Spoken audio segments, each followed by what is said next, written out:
Capítulo 1. La primera campanada. Nunca olvidaré esa noche. El pueblo entero dormía bajo un cielo sin luna, cuando un sonido metálico desgarró el silencio. ¡Clan!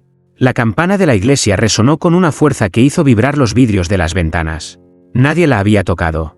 Lo sabíamos, porque a esa hora el campanario estaba cerrado con llave. Sin embargo, su eco se expandió por las calles empedradas como si un invisible dedo del cielo la hubiera golpeado. Me levanté de la cama con el corazón acelerado. Desde niño me habían contado que esa campana no era como las demás. No marcaba las horas, ni llamaba a misa. Era más vieja que la propia iglesia, forjada con bronce traído de un lugar desconocido. Su sonido, decían los ancianos, no anunciaba vida, sino muerte. Y no cualquier muerte, sino la de aquellos que se irían de este mundo sin haber confesado sus pecados. Bajé corriendo hasta la plaza. No fui el único, varias luces de velas temblaban en la oscuridad, portadas por vecinos con el rostro pálido. Todos mirábamos hacia la torre, donde la campana seguía oscilando lentamente, como movida por un viento que nadie sentía. El aire olía a humedad y a hierro oxidado, y en cada golpe de bronce parecía que una fuerza invisible nos arrancaba el aliento. «¿Quién será esta vez?», murmuró una mujer, apretando un rosario entre las manos. Nadie respondió. Era una pregunta que no necesitaba contestación, siempre. Al amanecer siguiente, el nombre se revelaba por sí solo. Esa madrugada, cuando el eco se extinguió, un silencio sepulcral envolvió al pueblo. Cada familia se encerró en su casa, rezando, suplicando a Dios que no fuera el turno de los suyos. Yo no pude pegar un ojo. Algo en el sonido de esa campanada me había atravesado como un cuchillo helado, como si me hubiera elegido a mí. Al amanecer, la noticia corrió más rápido que el sol. El sacristán había sido hallado muerto frente al altar, con los ojos abiertos y la boca torcida en un gesto de terror. No había señal de violencia, ni sangre, ni herida alguna, solo una mancha oscura en el suelo, como si su sombra se hubiese quemado al separarse de su cuerpo. Los curiosos que entraron en la iglesia juraron haber sentido un murmullo en los muros, una especie de rezo incompleto que se disolvía en el aire. Yo estuve allí, y lo escuché también, una voz quebrada, como de alguien que quiso confesar pero nunca alcanzó a decir la última palabra. Aquella fue la primera campanada que presencié en mi vida, y en lo más profundo de mi pecho, supe que no sería la última, porque esa campana, maldita o sagrada, había despertado, y comenzaba a reclamar almas. Capítulo 2. El secreto del sacristán. El entierro del sacristán fue rápido, casi silencioso. Nadie se atrevió a tocar el cuerpo más de lo necesario, como si la muerte le hubiera dejado impregnada una peste invisible. El sacerdote ofició una misa breve, y luego la tierra del camposanto lo cubrió con una prisa casi indecorosa. Pero lo que quedó en el aire no fue paz, sino preguntas. Yo conocía al sacristán desde niño. Era un hombre callado, siempre encorvado sobre sus llaves y sus tareas. Jamás levantaba la voz, jamás discutía con nadie. Para muchos era casi invisible, una sombra discreta moviéndose entre el altar y la sacristía. Pero la campana no se equivoca. Si había sonado por él, era porque había algo oculto, algo que nunca confesó. Esa noche, incapaz de dormir, decidí volver a la iglesia.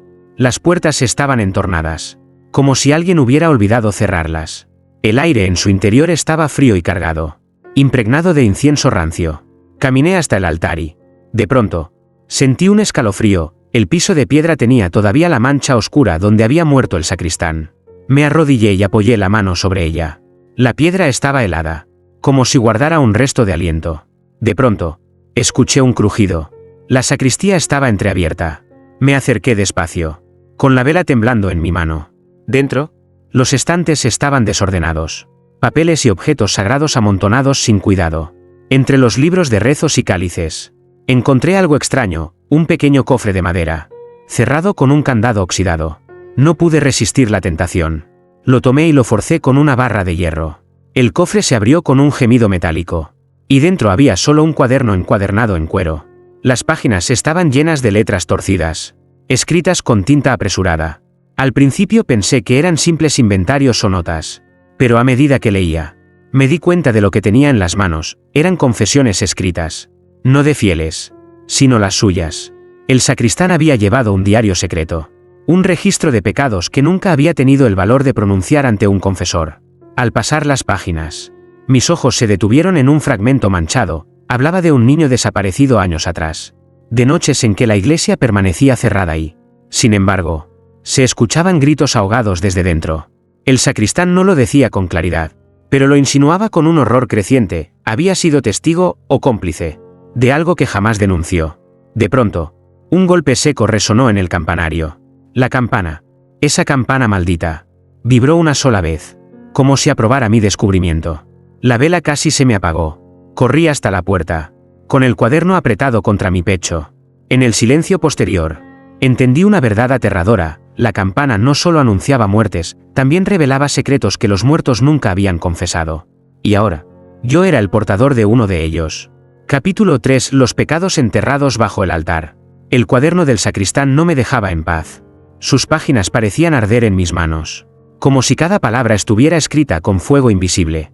Esa noche, mientras el viento golpeaba las ventanas de mi casa, me repetía una y otra vez lo mismo: debajo del altar, allí siguen, aunque nadie quiera verlos. No pude resistir. Al amanecer, me dirigí a la iglesia. El templo estaba vacío, silencioso, impregnado por un olor a piedra húmeda y cera apagada. Me acerqué al altar mayor, aquel donde el sacristán había exhalado su último aliento. A simple vista, nada parecía distinto, pero al arrodillarme, noté algo extraño: las losas que lo sostenían tenían grietas antiguas, como cicatrices que la piedra se negaba a cerrar. Busqué herramientas y, cuando la tarde cayó, empecé a levantar las primeras losas. El eco de cada golpe resonaba en toda la nave, como si despertara ecos dormidos. El polvo me cubría el rostro, y mi respiración era un rezo entrecortado. Finalmente, logré abrir un hueco lo suficientemente grande para asomarme. Lo que vi me paralizó. Bajo el altar había un espacio estrecho, una cámara olvidada. Descendí con una lámpara de aceite, temblando. El aire allí abajo estaba enrarecido, pesado, como si no hubiera sido respirado en siglos. Y entonces, la luz reveló lo inimaginable: huesos. Montones de huesos humanos apilados. Algunos con los rosarios aún enredados entre los dedos. Otros con las mandíbulas abiertas en un grito eterno. Entre ellos encontré fragmentos de túnicas y trozos de madera con inscripciones bíblicas. Era evidente, esos cuerpos no habían sido enterrados con dignidad. Eran restos ocultos, tapados por el mismo lugar donde se celebraba la misa. El diario del sacristán tenía razón.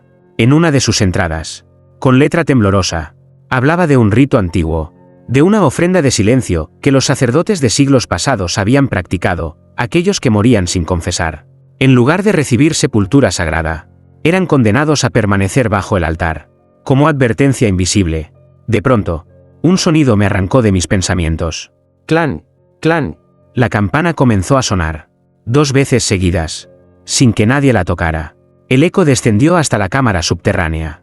Y entonces ocurrió lo imposible: los huesos empezaron a crujir. Primero lentamente, luego como un murmullo colectivo, hasta que me pareció escuchar voces susurrando plegarias inacabadas. Corrí hacia la salida, con el diario apretado en mis manos y la imagen de esos cráneos aún brillando en mi mente.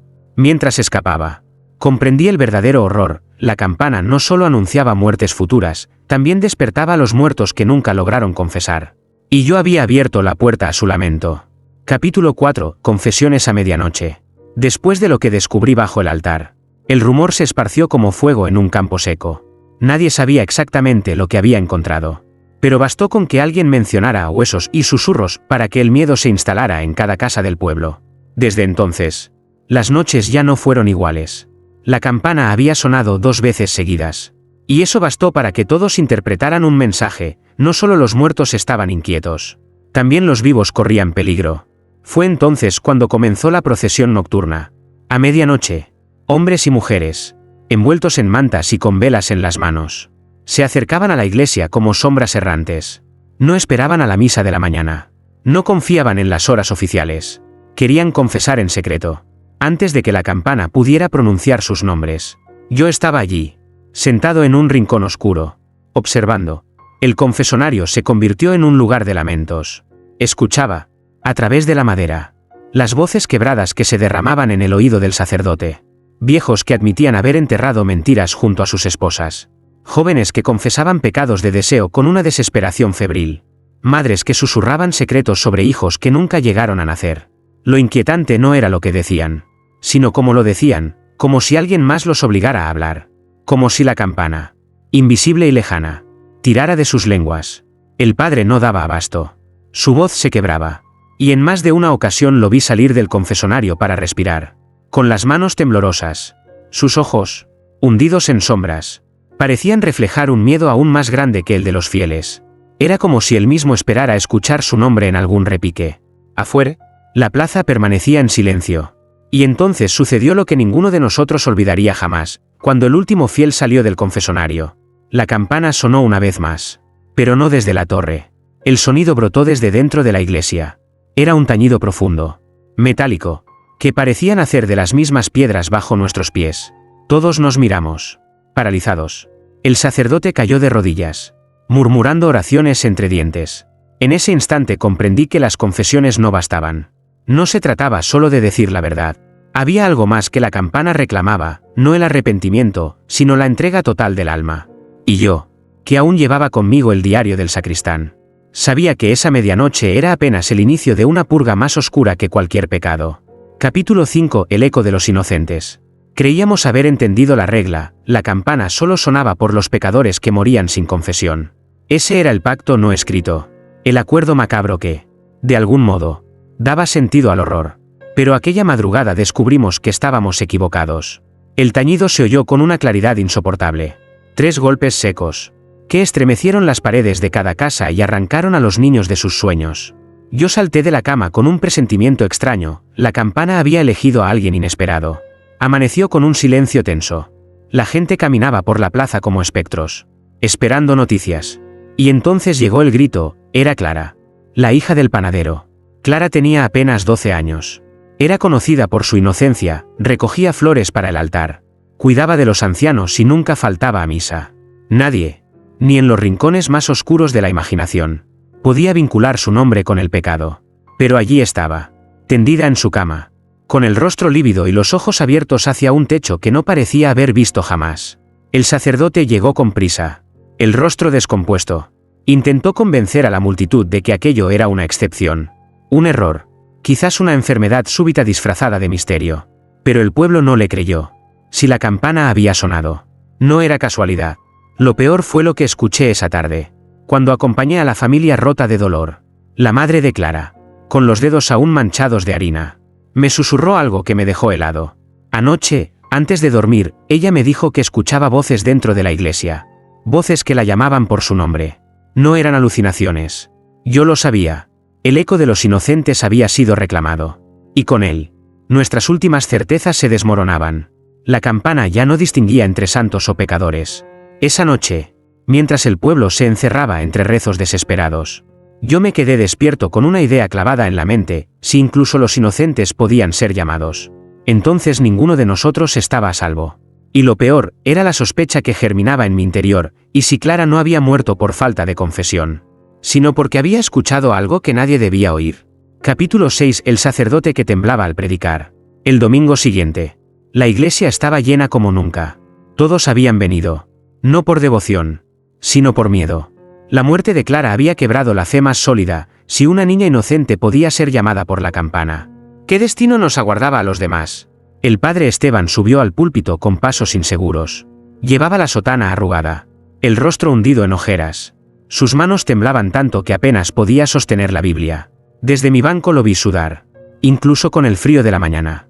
Y cuando habló, su voz salió quebrada, como si las palabras lo desgarraran por dentro. Hermanos, dijo, mirando a ningún lado, no debemos temer al sonido de la campana, sino al silencio de nuestros corazones. Nadie respiraba. Cada frase parecía más un lamento que una homilía. Y en medio de su sermón, ocurrió algo inquietante: la campana sonó, no desde la torre, sino desde dentro de su garganta. Era como si cada palabra que intentaba pronunciar se mezclara con un eco metálico, imposible de confundir. La gente se persignó con rapidez. Algunos cayeron de rodillas. Yo, en cambio, no podía apartar la vista de él. El padre Esteban parecía luchar contra una fuerza invisible. Sus ojos recorrían el templo, evitando siempre mirar el altar. Entonces lo vi, sus dedos se crisparon sobre el atril, y sus labios se movieron sin emitir sonido, como si rezara en secreto, pidiendo ayuda a alguien que no era Dios. Al final de la misa, cuando la multitud huyó despavorida, lo seguí hasta la sacristía. Lo encontré sentado, con la cabeza entre las manos. El cuaderno del sacristán estaba abierto sobre la mesa, como si hubiera estado leyéndolo. Padre, ¿Qué está pasando?, pregunté. Levantó la vista, y sus ojos estaban vidriosos, rojos de cansancio. No lo entiendes, susurró. Esa campana no anuncia la muerte. La exige. Cada repique es un reclamo. Una deuda que alguien debe pagar. Me quedé helado. ¿Y Clara? ¿Por qué ella? El sacerdote bajó la mirada. Su voz fue apenas un hilo. Porque escuchó lo que nadie debía escuchar. Y yo, su voz se quebró. Yo llevo años callando lo que debería haber confesado. El silencio se volvió insoportable. Entonces, desde el campanario, un solo golpe resonó. No fuerte, pero sí claro, como una advertencia. Y en ese instante, vi al padre Esteban encogerse, tapándose los oídos con un gesto de puro terror. Comprendí algo que ninguno de los fieles sospechaba. El sacerdote mismo era un prisionero de la campana. Y tarde o temprano, su nombre también sería pronunciado. Capítulo 7. El niño que oyó su nombre. El pueblo apenas se estaba recuperando del sermón quebrado del padre Esteban cuando sucedió algo que heló aún más nuestra sangre. Fue al caer la tarde, en la plaza central, donde los niños jugaban bajo la mirada inquieta de sus madres. Yo estaba allí, intentando distraer mi mente con lo cotidiano, cuando un niño de 8 años, Tomás, se detuvo en seco. Tenía la pelota en las manos, pero no jugaba. Su rostro se puso blanco. Sus labios temblaron. ¿Lo escucharon?, preguntó con un hilo de voz. Nadie entendió. El silencio se hizo más pesado que el aire. Entonces Tomás dejó caer la pelota y se tapó los oídos con fuerza. «Me llamó», gritó. La campana dijo mi nombre. Las madres corrieron hacia él. Lo rodearon. Lo abrazaron. Pero el niño no dejaba de llorar. Juraba que, entre los ecos del metal, una voz clara, oscura y profunda había pronunciado: «Tomás». Lo extraño es que aquella tarde la campana no sonó. Ni una sola vibración bajó del campanario. El aire estaba quieto. Las piedras mudas. Solo el niño afirmaba haber escuchado su propio nombre. El miedo se extendió como pólvora. Si la campana podía hablar en silencio, entonces ya no dependía del bronce ni de la torre. Estaba dentro de nosotros. En nuestros oídos. En nuestro corazón. Esa noche, la familia de Tomás no durmió. Yo mismo me acerqué a su casa, llevado por una mezcla de compasión y terror. El niño estaba sentado en la cama, con los ojos abiertos, como si esperara algo. A cada rato giraba la cabeza hacia la ventana, convencido de que alguien lo observaba desde afuera. «No quiero que me lleve», susurró cuando me vio. «No quiero bajar con los que rezan en la oscuridad». Me estremecí. ¿Cómo podía saber del altar y de los huesos que yo había descubierto? Nunca nadie le había hablado de eso. De pronto, un repique seco retumbó en la distancia. ¡Clan! Una sola campanada, breve, que hizo vibrar los vidrios de la casa. Todos corrieron a la ventana. Pero la torre permanecía inmóvil. Nadie había tocado la campana. El padre Esteban llegó poco después, pálido como un muerto. Se arrodilló junto al niño y comenzó a rezar en voz alta, casi gritando, como si quisiera cubrir cualquier otro sonido. Yo lo entendí en ese momento. La campana había encontrado una nueva manera de reclamar. Ya no necesitaba esperar a la muerte para pronunciar un nombre. Ahora lo hacía antes, como una sentencia anticipada. Y Tomás ya estaba marcado. Capítulo 8. La procesión de los no confesados. Desde la noche en que Tomás oyó su nombre, el pueblo entero dejó de dormir tranquilo. Las madres rezaban hasta sangrarse los labios. Los hombres vigilaban con faroles en las esquinas.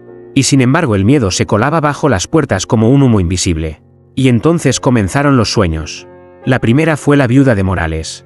Una mañana, entre lágrimas, me confesó que había soñado con una fila interminable de figuras cubiertas por mantos oscuros. Avanzaban lentamente por las calles del pueblo, en absoluto silencio, como si sus pies no tocaran el suelo. Lo más perturbador, dijo, era que todos llevaban la boca cosida con hilos de sombra. Después vino la confesión de otros. El carnicero, la maestra, incluso los niños, todos soñaban lo mismo.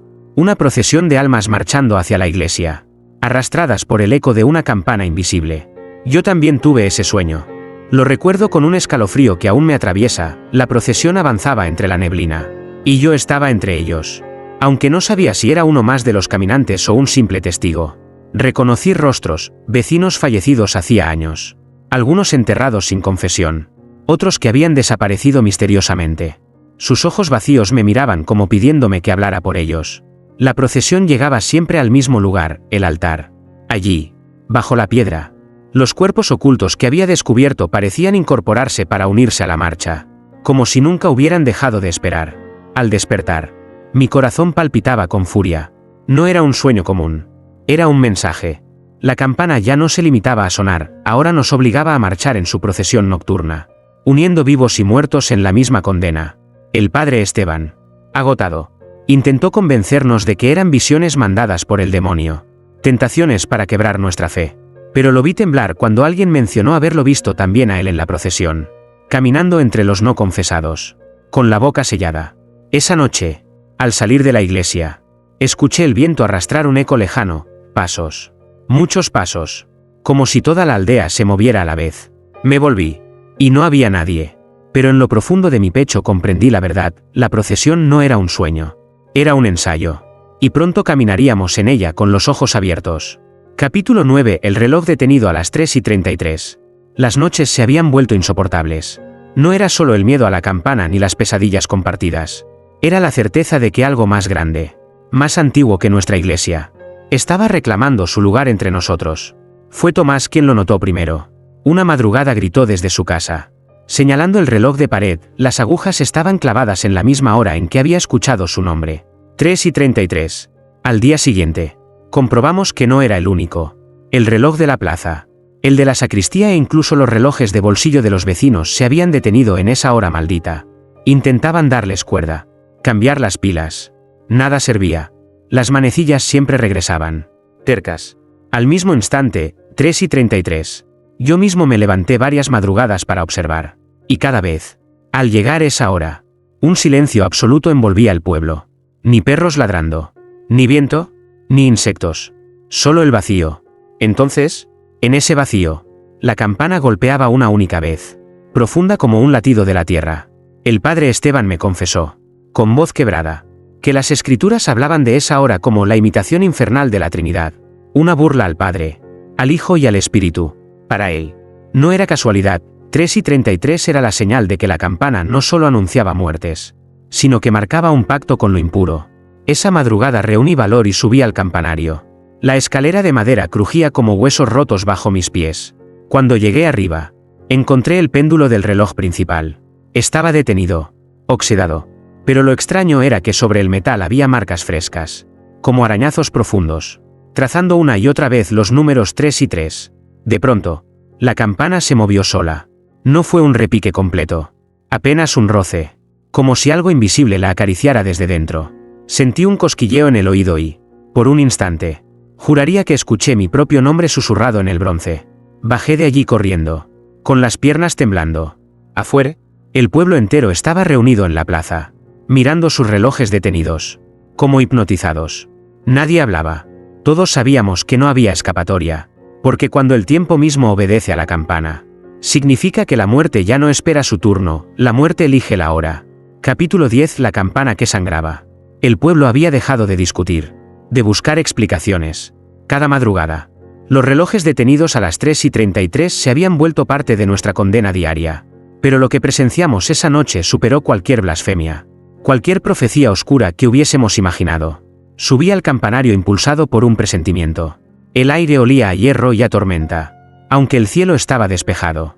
La escalera temblaba bajo mis pasos, y el silencio era tan denso que podía escuchar el latido acelerado de mi propio corazón. Cuando llegué arriba, lo vi. La campana sangraba. De las grietas invisibles en su bronce emanaban hilos espesos y rojos que goteaban lentamente sobre las piedras. Cada gota caía con un sonido hueco, como un rezo maldito. Al tocar el suelo, la sangre no se esparcía, se absorbía, como si la torre la bebiera. Me quedé paralizado. Pero entonces sucedió algo aún más perturbador. Entre los chorretones pude distinguir formas, rostros, miradas atrapadas en el líquido, como si las almas de los no confesados hubieran quedado encerradas en cada gota. Reconocí a Clara, a la viuda de Morales, incluso al sacristán. Todos me miraban desde esa sangre imposible, abriendo la boca en un grito que no podía escucharse, solo intuirse. El padre Esteban apareció a mis espaldas, jadeando. Me tomó del brazo y me obligó a bajar. «No la mires demasiado», susurró con terror. «Cada ojo que se refleja en ese bronce queda marcado». Cuando llegamos al suelo, la plaza estaba llena. Los vecinos habían salido de sus casas atraídos por el olor metálico. Todos alzaban la vista. Y de repente la campana empezó a gotear con furia. como si lloviera sangre desde lo alto. El líquido caía sobre los techos, sobre las manos extendidas, tiñendo las piedras del camino. Algunos comenzaron a gritar, otros a rezar, pero nadie pudo moverse. Estábamos encadenados al espectáculo. Y fue entonces cuando lo comprendimos, la campana ya no necesitaba anunciar muertes. Ahora mostraba la herida de cada pecado oculto, de cada culpa jamás confesada. Esa noche, el pueblo entero quedó marcado. Ninguna vela encendida pudo disipar la sombra que nos cubrió. Y yo, al mirar mis manos manchadas de rojo, supe la verdad, esa sangre no provenía del bronce, provenía de nosotros mismos. Capítulo 11. Los nombres grabados en el bronce. La sangre que cayó del campanario no desapareció. Al amanecer, cuando el sol apenas rozaba los tejados, un grupo de vecinos se atrevió a subir conmigo a la torre. Querían pruebas. Querían creer que lo de la noche anterior había sido un delirio colectivo. Pero la campana estaba distinta. Su superficie de bronce, antes lisa y antigua, ahora estaba cubierta de surcos nuevos. No eran grietas, no eran manchas, eran letras, nombres. El primero que vi fue el de Clara. Allí estaba, grabado con un relieve tan profundo como si el metal hubiera sido tallado con fuego. Junto a él, el del sacristán, el de la viuda de Morales. Todos los que habían sido reclamados por la campana aparecían inscritos en ella, formando una lista macabra que parecía alargarse por sí sola. Lo peor vino después, porque al recorrer la curva del bronce, descubrí nombres que aún no correspondían a muertos. Nombres de personas vivas. El carnicero, la maestra, incluso Tomás, el niño que oyó su nombre en el aire. Y allí, al final de la fila, mi propio nombre, marcado en letras oscuras, todavía frescas, como si el metal hubiera ardido la noche anterior para escribirlo. Un murmullo de horror recorrió al grupo. Algunos intentaron raspar los nombres con cuchillos, con piedras, pero el bronce permanecía intacto. Cada intento solo provocaba un eco metálico, como un lamento que vibraba en el aire. El padre Esteban, que había subido último, cayó de rodillas frente a la campana. Es el libro del juicio, dijo con la voz rota. No necesitamos esperar al cielo, nuestro destino ya está escrito aquí. Las campanas de otras iglesias, lejanas, comenzaron a sonar al mismo tiempo, como si respondieran a la nuestra. Era mediodía, pero el bronce maldito repicó sin que nadie lo tocara, haciendo que los nombres brillaran por un instante con un resplandor rojizo. Sentí un ardor en la piel, justo donde estaba mi nombre. Era como si cada letra estuviera escrita también dentro de mi carne. Me llevé la mano al pecho, intentando calmar ese fuego invisible. En ese momento lo comprendí, la campana no solo anunciaba muertes, ni sangraba pecados. Ahora marcaba con precisión a los siguientes condenados. Era una sentencia imposible de borrar. Y yo estaba en la lista. Capítulo 12. El día que nadie rezó. El descubrimiento de los nombres grabados en el bronce fue la gota que quebró la poca fe que quedaba en el pueblo. Si nuestro destino estaba escrito en la campana, ¿para qué rezar? ¿Para qué confesar? Si las letras ardían en el metal como fuego eterno. Ese domingo, por primera vez en siglos, nadie acudió a misa. La plaza permaneció vacía. Las puertas de la iglesia cerradas. El padre Esteban caminaba de un lado a otro frente al templo, golpeando la puerta con las manos temblorosas, suplicando a los fieles que entraran.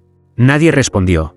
Los vecinos observaban desde las ventanas, con los rosarios escondidos en los bolsillos, negándose a repetir oraciones que ya sentían inútiles. La tensión se palpaba en el aire. El silencio no era paz, era desafío. Un desafío contra la campana misma. Y entonces ocurrió. El reloj de la torre se detuvo. Como siempre, a las 3:33. Pero esta vez no hubo un tañido solitario. Esta vez, la campana rugió con una furia descomunal. Clan, clan, clan. Cada golpe hacía vibrar los cimientos de las casas, reventar los vidrios, caer el polvo de los techos. El sonido era insoportable, como si el bronce quisiera desgarrar el aire mismo. La gente salió corriendo de sus casas, cubriéndose los oídos, gritando. Algunos cayeron de rodillas en la calle, otros huyeron hacia el campo. Yo mismo sentí que la cabeza iba a partirse en dos. No eran simples campanadas, eran voces. En cada golpe se distinguían frases entrecortadas, rezos deformes, como si miles de gargantas condenadas gritaran a través del metal. «Recen», gritaba el padre Esteban, arrodillado en la plaza. «Aunque sea una palabra, aunque sea un Padre Nuestro». Pero nadie lo hizo. El pueblo entero permaneció mudo, endurecido por el miedo y la rabia. Y el bronce, enloquecido por el desafío, sonó durante una hora completa, hasta que de repente, se detuvo. El silencio posterior fue aún más terrible. Una calma antinatural se apoderó del aire. La campana permaneció inmóvil. Pero en su superficie aparecieron nuevas inscripciones. Frescas y brillantes. Como sangre recién derramada. Los nombres de todos nosotros. Ya no había excepciones. La campana había dejado de elegir. Ahora nos condenaba a todos por igual. Capítulo 13. El exorcismo imposible. El pueblo ya no podía seguir viviendo bajo aquella condena. Con los nombres de todos grabados en el bronce. La campana se había convertido en juez y verdugo. Fue entonces cuando llegaron ellos, 3 monjes enviados desde un monasterio lejano.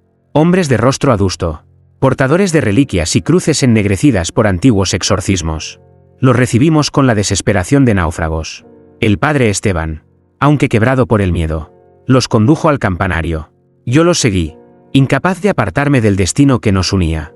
Al llegar a la cima, los monjes rodearon la campana y comenzaron un ritual en latín. Sus voces graves se entrelazaban, creando una vibración distinta, poderosa, que parecía querer ahogar el eco maldito del bronce. Uno de ellos sacó un relicario con un fragmento de hueso santo, y lo alzó hacia el cielo. Al principio, pareció funcionar. El aire se volvió ligero, y por un instante la campana permaneció inmóvil, como atada por las palabras sagradas. El pueblo entero, reunido en la plaza, se atrevió a respirar, pero entonces, sin aviso, el bronce comenzó a temblar. No era un repique, sino un rugido interno, como si dentro de la campana habitara algo vivo. Una grieta se abrió en su superficie, y de ella brotó un chorro de humo negro que se enroscó alrededor de los monjes. Las oraciones se quebraron en gritos. El humo entró en sus bocas. Los levantó en el aire como muñecos sin peso. Sus cuerpos se arquearon con violencia y luego cayeron al suelo, inertes, con los ojos abiertos y la lengua ennegrecida. El relicario se partió en dos como si nunca hubiera tenido poder alguno. La campana, triunfante, sonó una sola vez. El sonido se propagó como una onda invisible que recorrió el pueblo entero. Las paredes vibraron. Los animales huyeron despavoridos. Y todos los presentes sentimos un dolor insoportable en el pecho. Como si una mano invisible apretara nuestros corazones. El padre Esteban cayó de rodillas, llorando. No se puede expulsar lo que no vino de afuera, murmuró. La campana no está poseída, ella misma es la posesión. Esa frase me atravesó como una espada. Si la campana no albergaba un demonio, sino que era en sí misma la encarnación de uno, entonces no había exorcismo posible. No existía oración que pudiera devolvernos la paz. Aquella noche entendí que habíamos cometido un error fatal, creer que la fe podía dominar al bronce. Pero el bronce no obedecía a Dios. Y mientras el eco del tañido aún vibraba en mis huesos, supe que lo peor estaba por venir. Capítulo 14. La última confesión. Sabía que mi nombre estaba escrito en el bronce. Lo había visto con mis propios ojos, grabado con la misma precisión que los de los muertos. Y desde aquella noche del exorcismo fallido, no había podido dormir sin sentir un peso helado sobre el pecho, como si cada respiración fuera contada, medida por la campana. El padre Esteban me llamó en secreto. Su voz era un susurro quebrado. Sus manos no dejaban de temblar. Hijo, si aún queda una salida, está en la confesión. No en las palabras rutinarias, sino en la verdad desnuda, la que nunca has dicho ni a ti mismo. Nos encerramos en la iglesia. La nave estaba oscura, iluminada apenas por 2 cirios. Afuera, el viento gemía como un animal herido. El confesionario me esperaba, pero no pude entrar. No aquella caja de madera que parecía más un ataúd. Decidí arrodillarme directamente frente al altar. Y entonces hablé. Mi voz se quebraba al principio, pero luego fluía como un río desbordado. Confesé las culpas que llevaba años ocultando, las veces que había guardado silencio frente a la injusticia. Los deseos oscuros que nunca había pronunciado. Los pecados que no eran de acción sino de omisión. Esos que se esconden bajo la excusa del miedo. El padre Esteban lloraba al escucharme. Y yo sentí que algo dentro de mí se desgarraba, como si me arrancara la piel del alma. De pronto, la campana sonó. Una sola vez. El bronce vibró con una intensidad distinta. No amenazante, sino expectante. El sonido descendió hasta el altar y sacudió las paredes. Pero no me rompió. Me mantuve de rodillas, con la frente contra la piedra fría. ¿Es suficiente?, pregunté entre sollozos. El padre Esteban no respondió. Sus ojos estaban fijos en lo alto, donde la campana parecía brillar con un resplandor rojizo. Y en ese instante, tuve la certeza de que no se trataba solo de mis pecados. La campana no exigía confesiones individuales, sino una verdad colectiva. La suma de todas las culpas enterradas en el pueblo. El silencio después del tañido fue insoportable. Y en ese silencio comprendí algo aún más terrible, aunque hubiera vaciado mi alma. Aunque me hubiera despojado de todo. El bronce seguía reclamando. No bastaba con confesar. Había que pagar. Cuando levanté la mirada, vi el altar manchado con sangre fresca. No era la mía ni la del sacerdote. Era como si las piedras mismas hubieran empezado a sangrar. Y entendí que la verdadera última confesión aún estaba por llegar. Capítulo 15. El silencio que anuncia el fin. La noche cayó sobre el pueblo como un manto de plomo. Nadie salió de sus casas. Nadie encendió velas. Era como si todos hubieran comprendido, al mismo tiempo, que ya no quedaba nada por hacer. Habíamos confesado. Habíamos rezado. Incluso habíamos intentado exorcizar el mal. Pero la campana seguía ahí, suspendida en la torre, brillando en la oscuridad como un ojo abierto que nunca parpadeaba. Esperábamos el tañido de siempre, ese que desgarraba la madrugada a las 3:33. Sin embargo, lo que llegó fue peor, el silencio. No un silencio común, sino uno tan profundo que parecía borrar el mundo. Ni viento, ni grillos, ni el crujir de la madera en los techos. El aire estaba detenido, el tiempo suspendido. Miré mi reloj de bolsillo, las agujas no se movían. Pero esta vez no señalaban las 3:33. Estaban fijas en la nada, en un vacío sin número. De pronto, escuchamos un gemido colectivo. No venía de la campana, sino de nosotros mismos. Cada corazón, cada pecho, comenzó a doler como si algo invisible lo apretara. La gente cayó de rodillas en las calles, llorando sin lágrimas, suplicando sin palabras. Era la campana, pero callada. Y ese silencio era la sentencia final. Subí al campanario con las piernas temblorosas. Quería enfrentarla, aunque me costara la vida. Cuando llegué arriba, la vi inmóvil, pero cubierta de inscripciones nuevas. No eran nombres esta vez, eran frases. Oraciones inconclusas. Secretos arrancados de las almas de cada habitante. Todo lo que nunca quisimos decir estaba allí, tallado en el bronce, expuesto al juicio eterno. El padre Esteban llegó detrás de mí, exhausto.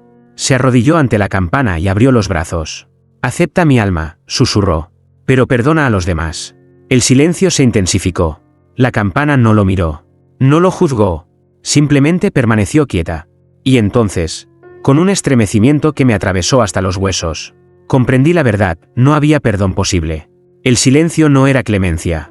Era el anuncio de que todo había terminado. La torre comenzó a temblar. Las piedras se resquebrajaban. Y la campana, inmóvil, parecía absorber toda la luz del amanecer. Cerré los ojos, esperando el golpe final.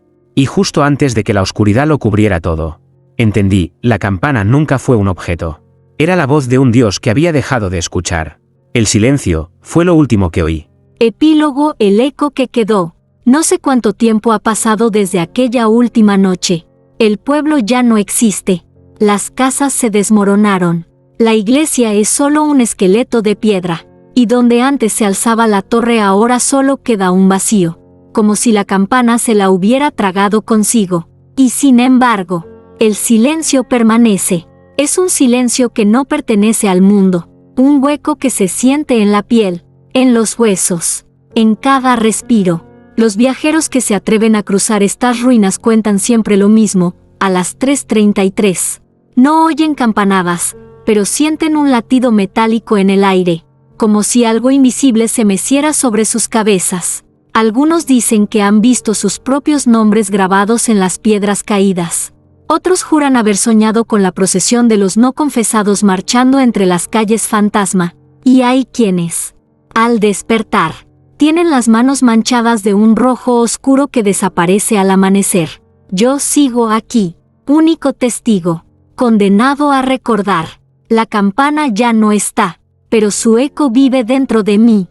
A veces lo escucho en el rumor del viento, otras en el golpeteo de mi corazón. No sé si estoy vivo o si hace tiempo caminé entre los nombres grabados en el bronce. Lo único que sé es esto: el silencio no termina, solo espera. Y en ese silencio, todos nosotros seguimos sonando.